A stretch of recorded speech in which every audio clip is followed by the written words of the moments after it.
I think security to the infrastructure, cyber, physical, security, turbulent weather, even water scarcity are concerning utility executives. I think the ability to diversify portfolios at a time when there's such a dramatic difference between gas-fired generation and coal and nuclear generation. Well, the big risk for us and the challenges for us in terms of energy investments is we're on a long capital cycle. We have to invest and expect a recovery for 20 to 30 years. And technology and policy is moving so quickly that it's hard to get certainty on the capital recovery side, on the revenue recovery side, and I think it is driving us to more short-term investments that depend essentially on government subsidies as opposed to actual risk investments where shareholders bear the risk over a longer period of time. And I think that's going to hurt consumers in the long run because ultimately, whether it's government or the consumers, they're going to bear the risk of these technologies because industry is so uncertain in terms of the future of policy and technology here. What keeps utility executives up at night with the industry transforming is distributed energy resources. In 2018, in our forecast, centralized generation will be smaller than decentralized generation, meaning distributed solar, wind, and other forms of generation will be larger than the traditional new build centralized generation, whether it's gas or nuclear or other.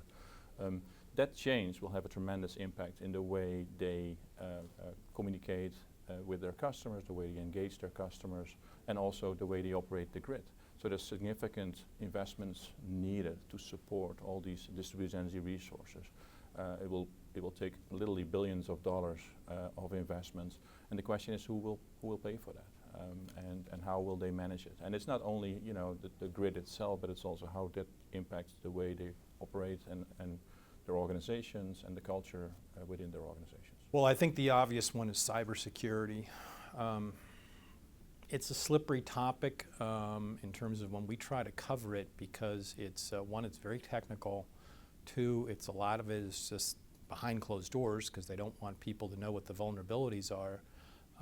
And there's just a lot of unknowns. I mean, as we write about the issue, you'll get all sorts of very dire predictions about what might happen if someone hacked into, can they shut down an electricity system?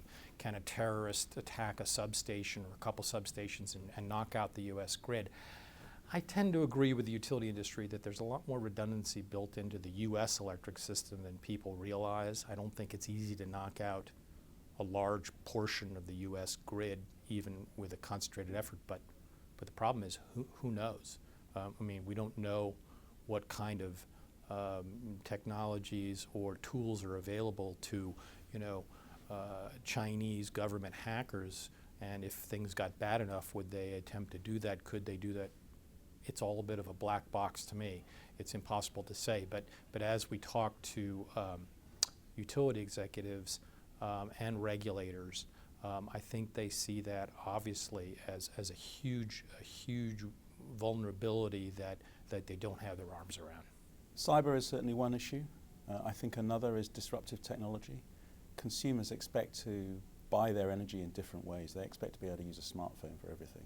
I think those disruptive technologies are going to have to change the way energy is sold and also how it's produced, how it's marketed, and I think the clean conscience of consumers is going to grow. I think I've already talked about the extent to which governments feel that consumers can afford that conscience. But I think over time, I think the requirement to clean up the atmosphere is going to become dominant. Again, I think there's a real transformation of the industry, as I stated earlier, going from utilities 10 years ago. There were large central power stations. There was a big transmission grid, and then the distribution network bringing the power to the ultimate consumer. I think today with the two-way power flows associated with microgrids and distributed generation and the potential impact that storage will have, I think in some ways it's a threat to the existing utility setup we have in the current environment. On the other hand, it's an opportunity. And again, how these companies are able to deal with these changing patterns of supply and demand, I think will determine, whether they're going to be the successful power generators and distributors for the next 20 years. I think they're being kept awake by the pure fact that the business, which for so many years, like decades, was set and very predictable, got so much unpredictable, and so much exposed to various external factors.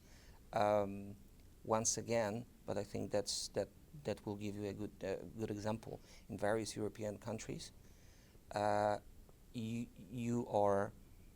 is the legal obligation to give priority access to the grid to renewable sources, which makes it, because that was what was concluded some years ago, is necessary in order to make the proper path for the renewables actually to develop at all. But right now, with the very significant developments which happen in most of European countries, it turns out that, for example, there are conventional sources which don't get access to the grid. They are so you may imagine you are doing the huge investment because 400 megawatts, let's say gas-fired unit, is something like $600-700 million US. You build it. You don't have a long-term contracts because they are not recognized by the European Union nowadays. There are some discussions, but as the situation looks right now, there is no place for the long-term contracts, and at the same time, it turns out that you're able to run it on the 15-20% of the capacity because all other access to the grid is being blocked or being used. It's probably a better word, by the renewable sources. We've seen major European utilities demerging the conventional assets into separate entities, which in, I would say, mid-long-term perspective, they are simply willing to just liquidate because there is no predictable financial model under which they could run with the fuel prices and the cost of CO2 emissions. Well, of course, if you're an energy executive and you're an American, you're probably pretty happy these days with the transformation that's happened in our society in almost overnight. It's just incredible. What I worry about, though, is that we should not treat energy and climate as a isolationist issue. In other words, I hear the words energy independence and everything else, and while we can celebrate our abundance, we shouldn't forget that the United States has global obligations to make sure that energy and the environment are handled in a responsible way. And so if I were an energy executive, or if I were still a national security advisor, I would be advising people to think much more globally about how the whole spectrum of energy, from coal to wind and everything in between, that we are blessed by in terms of abundance. How do we execute our responsibilities globally and manage this tremendous inventory? I would have to think that what keeps a utility executive awake at night is the rapid transformation of the energy sector and how to cope with that. The cybersecurity threat. The key question for, say, an oil company, gas company executive is where to invest the money. Do you invest the money in traditional exploration, extraction of oil and gas and associated technologies, or do you start backing the low clean carbon technologies such as solar, wind, storage, and also the development of smart grids, smart metering. And I feel personally that there will be a shift, especially with those oil companies that are slightly more forward thinking, maybe. There will definitely be a shift towards the low carbon agenda. Beyond the obvious, I mean, I think energy executives all worry about pricing first and foremost, because they have, you know, they have to turn a profit, except for, of course, the national oil companies function a little bit differently. But I think outside of the price fluctuations that have been extreme in the last 12 to 18 months, you have general security issues. Of course, cybersecurity is on everybody's issue right now. That's just a global issue that if you are, if you exist and you are in business, whether you're a government, you're an energy company, you're a manufacturer, anyone, you have to deal with this issue. And unfortunately, the capability of that, the bad actors has outstripped regulators and law enforcement and others to be able to deal with it. So that's a big issue. On top of that, I think it's just the volatility of the global economy, and where it makes it very difficult with the price fluctuations, with the security situation of the world. It's hard to plan 5 months in the future, let alone have a 5-year plan. So I think it's, and then you put all that on top of all that, the capital commitments that energy companies are required to make. I think that probably keeps many CEOs up at night. In the energy sector, I think there are so many different issues that keep executives awake at night. Prices, obviously. I mean, in different areas, the costs of production are increasing while the prices in hydrocarbons are so low. Obviously, the more that there's a mix, when you have more renewables, that's also putting pressure on prices. So how do you go out and explore? How do you produce when the costs are increasing, and yet what you're able to sell, the product is lower? Also, in terms of any kind of energy, there's always a geopolitical side to everything. And Iran is an example where you have that geopolitical side. Saudi Arabia is another example of the geopolitical aspects of hydrocarbons. But you can see it throughout. You can see it throughout the world. What's happening in Russia, for example, is another one. Just the supply to the regions. I'd say another issue that I think is quite interesting is that while there's a lot of tension between Russia and Europe at the moment and the U.S., we're seeing a stronger relationship between China and Russia. And while there has been historical skepticism between those two nations, we're now seeing that there are accelerated talks between them, and they're starting to enter into a lot more agreements. And the volume of gas, petroleum that's being sold to China is increasing. And so that's something that's a real changer. I think that there are a number of things that would keep energy executives awake, and largely would depend on the energy source. So if you were an oil and gas executive, oil price is material. Technology investment recovery in, for example, deep water and oil sands is a challenge. If you were a fossil fuel producer, you would worry around the disruption of climate change and the increasing resonance from across the world, particularly younger generations who demand responses to the climate change challenges. I think those are the types of things that will keep energy executives awake. I think what's going to keep energy executives awake, depending on what side of the divide you're on, would be the increasing development in technology and the reduced cost of renewable energy, particularly solar and wind. They've become far more competitive. And then, of course, low gas prices, particularly in the US, which is a major shaper of energy markets elsewhere in the world.